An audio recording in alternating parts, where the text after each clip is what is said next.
Եվրահանձնաժողովի նախագահ Ուրսուլա ֆոն դեր Լայենը X-ի միկրոբլոգում գրառում է արել եվրոպական քաղաքական համայնք նախաձեռնության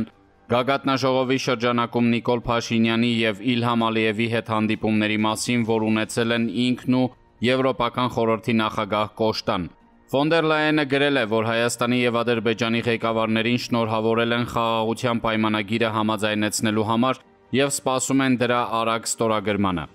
Եվրահանձնաժողովի նախագահը հայտարարել է, որ ԵՄ-ն պատրաստ է ներդրումներ անել ռեգիոնալ հաղորդակցությունների ոլորտում։ Ֆոն դեր Լայենի գրառումն ըստ էության հաստատում է այն, ինչ արձանագրել ենք վերջին օրերի անդրադարձերում։ Եվրամիության համար շատ կարևոր հարց է դիտվում հաղորդուղիների հարցը, տրանսկասպիական տրանսպորտային միջանցքի կամ այլ կերպ ասած միջին միջանցքի կառուցման համար։ Փաստացի Եվրահանձնաժողովի նախագահ ֆոն դեր Լայենը իր գրառումով վկայում է, որ հենց այդ հարցն է եղել Հայաստանի և Ադրբեջանի ղեկավարների հետ իրենց շփումների օրակարգի գլխավոր կետը։ Եվրամիության ներդրումների պատրաստակամության մասին դեռևս մարտի վերջին հայտարարել էր Եվրամիության արտաքին հարաբերությունների և անվտանգության հարցերի բարձր հանձնակատար Կայա Կալլասը, որը ԵՄ Կենտրոնական Ասիա ապրիլյան գագաթնաժողովից առաջ Ուզբեկստանում մասնակցելով ԱԳ նախարարների մակարդակով հանդիպմանը հայտարարել էր, որ պատրաստ են 10 միլիարդ եվրո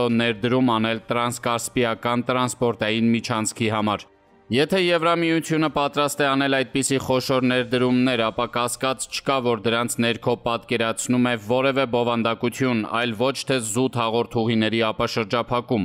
Որն է այստեղ ԵՄ-ի պատկերացրած բովանդակությունը։ Սա է ամենից էական հարցը։ Այլապես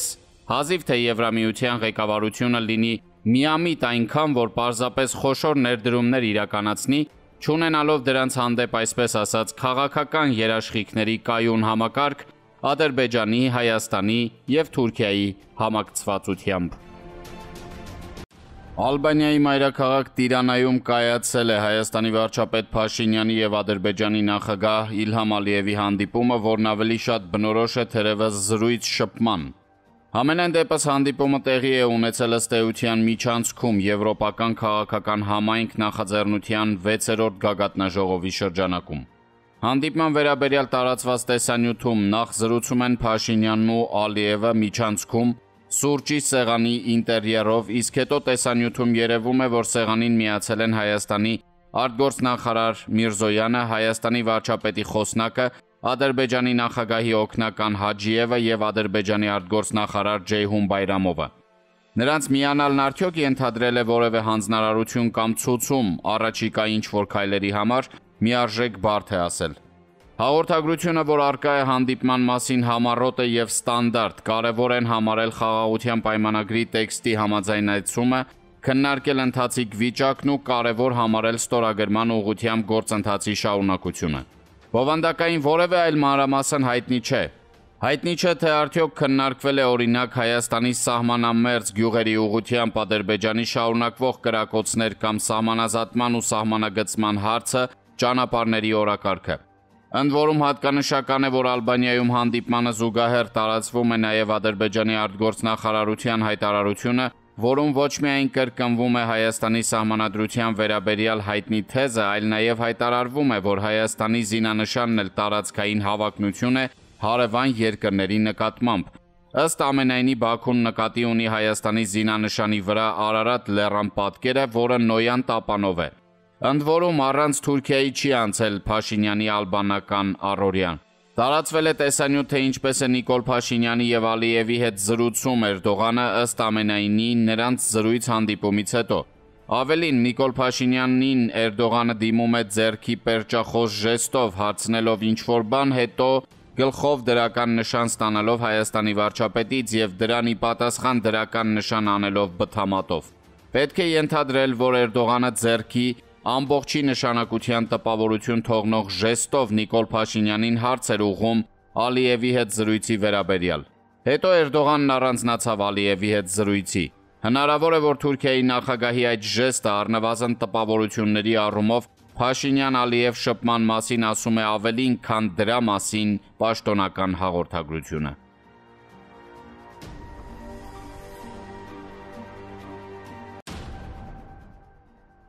ԱՄՆ պետքարտուղար Մարկո Ռուբիոն ՆԱՏՕ-ի արտաքին գործերի նախարարների ոչ ֆորմալ հանդիպումից հետո տված հարցազրույցում ասել է, որ շաբաթներ անց տեղի ունենալիք ՆԱՏՕ գագաթնաժողովի ընթացքում բոլոր երկրները կհամաձայնեն առաջիկա տասնամյակում համախառն ներքին արտադրանքի 5%-ը պաշտպանական ծախսերին ուղղելուն։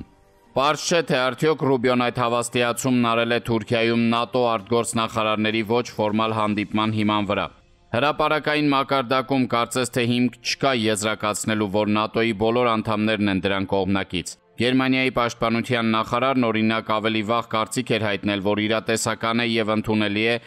ՀՆԱ 3%-ի սահմանը։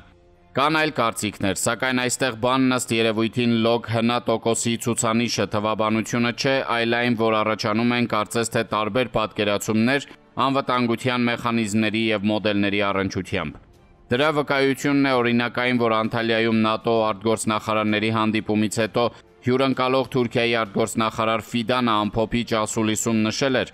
որ եվրոպական անվտանգության նոր ճարտարապետությունը ոչ թե ընտրության նախապատվության հարց է, այլ անհրաժեշտություն։ Ֆիդանի այդ հայտարարությունը հուշում է, որ հարցը քննարկվել է ՆԱՏՕ արտգործնախարարների հանդիպմանը եւ դրա վերաբերյալ առնվազն կան էապես տարբեր պատկերացումներ։ Դրա մասին հնարավոր է դատել նաև Եվրոպայից հնչող հայտարարություններից։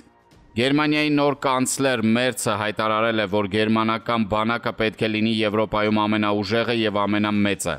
Ֆրանսիայի նախագահ Մակրոնը հայտարարել է, որ Փարիզը պատրաստ է եվրոպական տարբեր քաղաքներում տեղակայել ֆրանսիական ռազմական միջուկակիր օդանավերը։ Ինչպես հայտնի է, Ֆրանսիայի միջուկային զինանոցը այսպես ասած օդանավային բազավորման է։ Ֆրանսիան փաստորեն պատրաստակամ է Եվրոպային առաջարկել միջուկային հովանոց ԱՄՆ-ի փոխարեն։ Զուգահեռ Եվրոպայում արտահայտվում են անվտանգային նոր սխեմաների վերաբերյալ քննարկումներ եւ համաձայնություններ։ Բոլորովին վերջերս Փարիզն ու Վարշավան հայտնեցին այդպիսի համաձայնության մասին։ Նրանք երկուսն էլ ՆԱՏՕ-ի անդամ են եւ եթե կայացնում են անվտանգության հարցերում գործակցության եւ գործընկերության, անգամ փոխօգնության տրամաբանությամբ երկկողմ համաձայնություններ, ապա դա նշանակում է, որ լուրջ կասկածներ կան ՆԱՏՕ մեխանիզմի աշխատունակության վերաբերյալ։ Ավելի վաղ ուկրաինական պատերազմի ընթացքում Բրիտանիան անվտանգային եռակողմ գործակցության համաձայնություններ է ստորագրել Լեհաստանի եւ Ուկրաինայի հետ։ Սերբիան հայտարարում է Հունգարիայի եւ Սլովակիայի հետ ձևաչափի մասին։ Ակնառու է Եվրատլանտյան անվտանգության միջավայրում ընթանում են ակտիվ քննարկումներ նոր սխեմաների վերաբերյալ։ Դժվար է չհամաձայնել Ֆիդանի հետ, որ եվրոպական անվտանգության համակարգի նոր ճարտարապետությունը անհրաժեշտություն է, քանի որ ակնհայտ է ներկայիս ճարտարապետության ողնաշարի ԱՄՆ-ի դիրքորոշումների ընդհուպ ռազմավարական վերանայման պրոցեսը։ Դրա վկայություն է, երբ Պենտագոնի ղեկավարը հայտարարում է, որ ԱՄՆ-ն չի կարող այլևս լինել Եվրոպայի անվտանգության միակ երաշխավոր։ Մեծ վերափոխման պրոցեսը երևում է նույնիսկ Մերձավոր Արևելք ԱՄՆ նախագահ Թրամփի այցից, որտեղ նա $100-ավոր միլիարդ դոլարների տնտեսական համաձայնություններ է կնքում ծոցի արաբական միապետությունների դեմ։ Իսկ տնտեսական համաձայնությունների այդ ծավալն ըստ էության նշանակում է անվտանգության ռազմավարական առաջնահերթությունների համարժեք տրանսֆորմացիա։ Մեծ հաշվով Հայաստանը հայտնվում է Կովկասը պարփակող երկու խոշորագույն անվտանգային կառուցվածքների միջև՝ Եվրոպա եւ Միջին Արևելք։ Սա պետք է լինի հայաստանյան ներքաղաքական օրակարգի կարևորագույն հարցերից մեկը, որովհետև այդ խոշոր տրանսֆորմացիաների առնչությամբ մտքերն ու գաղափարներն են, որ կարող են Հայաստանն օժտել սուբյեկտային հեռանկարով։ Անվտանգության երկու այդ խոշոր համակարգերում նոր հարաբերությունների եւ ճարտարապետության ձևավորումը թերևս անհրաժեշտություն է դարձնելու Կովկասում դրանց համադրության հարցը նույնիսկ անխուսափելիություն։